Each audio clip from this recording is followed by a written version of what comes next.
అంతకంటే లేడు. ఎందుకు బంద్ చేస్తారండి పేదవాళ్ళకు మంచి చేసే కార్యక్రమాలు? అందుకే నేను అనేది మూర్ఖపు ప్రభుత్వం, దివాలాకోరు రాజకీయం, అది తప్ప మీకు తెలిసిందేమీ లేదు. తప్పకుండా దీనికి అనుభవిస్తారు ఫలితం అనే మాట కూడా చెప్తూ పాత్రికేయ మిత్రులందరికీ కూడా హృదయపూర్వకంగా ధన్యవాదాలు. నమస్కారం.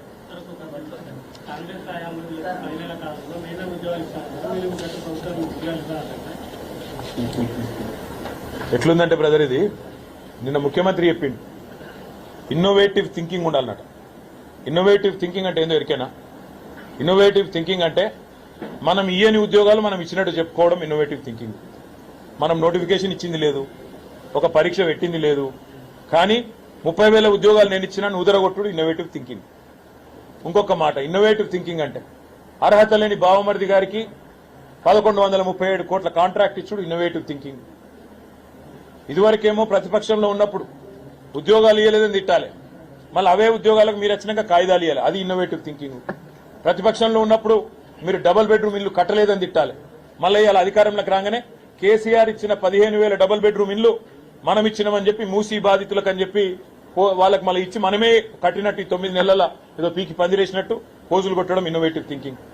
ఇన్నోవేటివ్ థింకింగ్ అంటే ఇన్ని రోజులు అడ్రస్ లేని అన్నదమ్ముళ్ళు ఇలా సడన్ గా 1000 కోట్ల పెట్టుబడులతోని సంచుల మూటలతోని తెలంగాణకు వచ్చుడు ఇన్నోవేటివ్ థింకింగ్. ఇన్నోవేటివ్ థింకింగ్ అంటే ఇంకా చాలా ఉన్నాయి, చెప్పండి చెప్తా. ఉద్యోగాలు ఎన్ని ఇచ్చినామో ఇదివరకు చెప్పినాం, మళ్ళీ చెప్తున్నాం. 1,60,000 ఉద్యోగాలు అన్నాడు ఇచ్చినాం.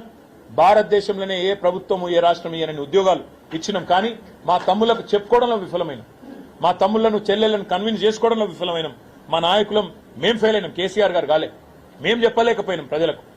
మేము ఉద్యోగులకు అత్యధిక జీతాలు భారతదేశంలో ఇచ్చి ఉద్యోగులకు కూడా దూరమైన ఎందుకు 73% ఫిట్మెంట్ ఇచ్చి 1వ తారీఖు జీతాలు పడలే అని అవతలోడు ప్రతిపక్ష పోడు లొల్లి పెడితే దాన్ని మేము చెప్పుకోలేక వాళ్ళని దూరం చేసుకున్నాం. ఇట్లా ఎన్నో జరిగినాయి. కానీ ఒకటి మాత్రం పక్కా, ప్రజలకు ఇప్పుడిప్పుడు అన్ని తేట పడుతున్నాయి. 2 లక్షల ఉద్యోగాలు మొదటి సంవత్సరంలో ఇస్తా అని నరికిన రాహుల్ గాంధీ ఏడి? అశోక్ నగర్ కచ్చి నేను ఇస్తా నా గ్యారంటీ అని చెప్పిన రాహుల్ గాంధీ ఎక్కడ పోయింది? 10 నెలలు అయిపోయినాయి, 11 నెలలు వస్తూనే ఉన్నది. మరి మొదటి సంవత్సరంలో 2 లక్షల ఉద్యోగాలు అన్నావు, 2 ఉద్యోగాలను ఇచ్చినవా ఇప్పటి వరకు?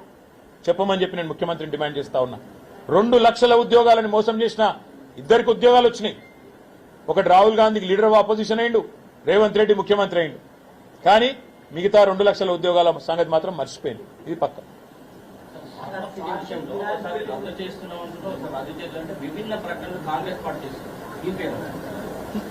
ఫార్మా సిటీని రద్దు చేస్తాం, హైదరాబాద్ ఫార్మా సిటీని రద్దు చేస్తామని చెప్పి కాంగ్రెస్ పార్టీ చాలా స్పష్టంగా ఎన్నికలకు ముందు ఇబ్రహీంపట్నంలో, మహేశ్వరంలో, రాష్ట్రంలోని పలు వేదికల ద్వారా రేవంత్ రెడ్డి, కోమటిరెడ్డి వెంకటరెడ్డి, కోదండరెడ్డి ఇలా చాలా మంది కాంగ్రెస్ పార్టీ నాయకులు చాలా స్పష్టంగా చెప్పారు, హైదరాబాద్ ఫార్మా సిటీ రద్దు, మేము ల్యాండ్ తిరిగి రైతులకే తిరిగి చెల్లిస్తాం, ఇచ్చేస్తాం, ఫార్మా సిటీలో ప్రభుత్వం రియల్ ఎస్టేట్ వ్యాపారం చేస్తుంది అని ఇష్టం వచ్చినట్టు మాట్లాడారు.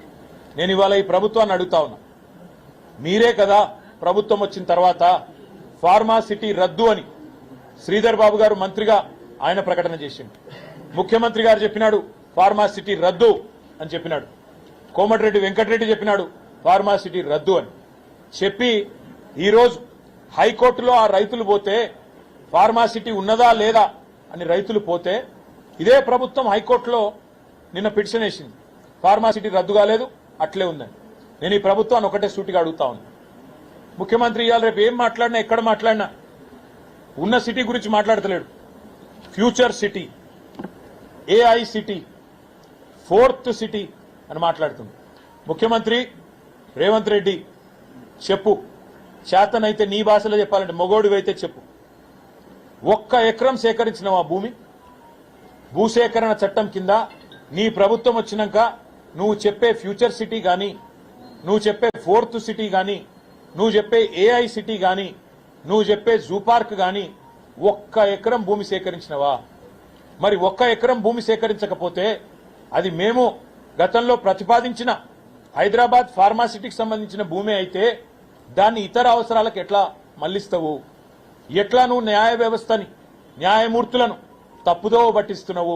ఇవన్నీ ప్రజలు గమనిస్తా ఉన్నారు. నువ్వు గతంలో చెప్పిన మాట నిజమే అయితే ఫార్మా సిటీ రద్దు నేను తిరిగి భూములు వెనక్కిస్తా అన్న మాట నిజమే అయితే ఆ పని చెయ్యి. అట్లా కాకుండా నేను 4th సిటీ కడతా, 5th సిటీ కడతా, ఇంకేదో కడతా, మా 4 బ్రదర్స్ కి రియల్ ఎస్టేట్ దందా కోసం దీన్ని వాడతా అంటే మాత్రం రైతులు ఊరుకోరు. ఏ రైతులైతే నీకు ఓటేసి ఇబ్రాహీంపట్నంలో ఇంకా ఇతర ప్రాంతాల్లో గెలిపించినరో వాళ్లే నీ పార్టీ అంతు కూడా చూస్తారు. ఇంకొక మాట కూడా నేను అడుగుతా ఉన్నా, రేపు కోర్టులో ప్రభుత్వం స్పష్టంగా చెప్పాలి, లక్షలాది మందికి ఉపాధి కల్పించే ఫార్మాసిటీ కడుతుండ్రా లేదా.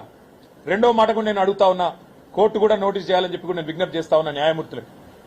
ఫార్మాసిటీ ఆనాడు 14,000 ఎకరాలు 7 ఏళ్లు కష్టపడి మేము రైతులను ఒప్పించి మెప్పించి నానా తంటాలు పడి సేకరించిన 14,000 ఎకరాల్లో 64,000 కోట్ల పెట్టుబడులు రావాలని, లక్షలాది మందికి ఉద్యోగ ఉపాధి అవకాశాలు రావాలనే ఒక ఆకాంక్షతోని మేము ఆనాడు ఫార్మాసిటీని ప్రతిపాదించినాం.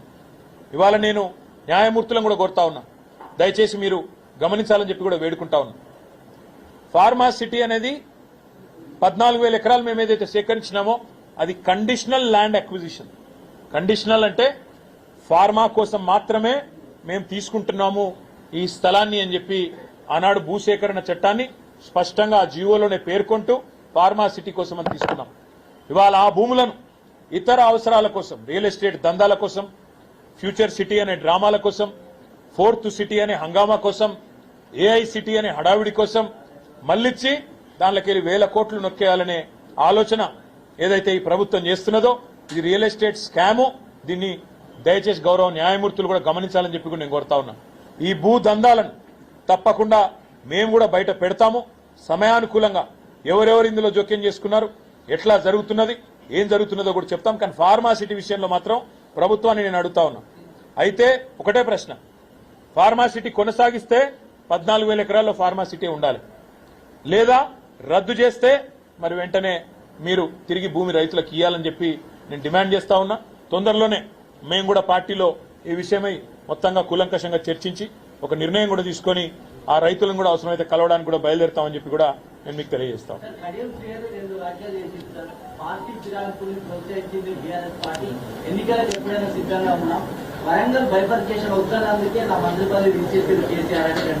సరిగా పార్టీ మారినాక ఏదో ఒకటి మాట్లాడాలి కాబట్టి మాట్లాడతారు. నేను అనేదల్లా ఒక్కటే, సిద్ధంగా ఉంటే చాలా సంతోషం. ఆయన ఒక్కడే కాదు 10 మంది కూడా సిద్ధంగా ఉండాలి. ఉప ఎన్నికలు పక్కా వస్తాయి, వీళ్ళందరికీ పరాభవం కూడా తప్పదు.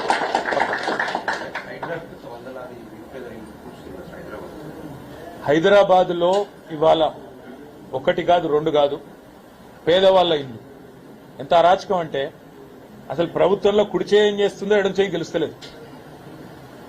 3 రోజుల కింద రిజిస్ట్రేషన్ అవుతుంది ఒక ఇల్లు, 1,50,00,000 రూపాయలు పెట్టి ఒక మధ్యతరగతి మనిషి కొనుక్కుంటాడు. 3 రోజుల తర్వాత హైడ్రా వచ్చి కూలగొడుతుంది. అసలు ఈ ప్రభుత్వం నడుపుతున్నారో వీళ్ళు సర్కస్ నడుపుతున్నారో నాకైతే అర్థమవుతలేదు. నీ ప్రభుత్వంలో రిజిస్ట్రేషన్ శాఖనేమో రిజిస్ట్రేషన్ చేస్తుంది, ఇంకో శాఖనేమో మున్సిపల్ శాఖ వచ్చి కూలగొడుతుంది. అసలు మీ కనీసం మీకన్నా తెలుస్తుందా ఏం చేస్తున్నారో?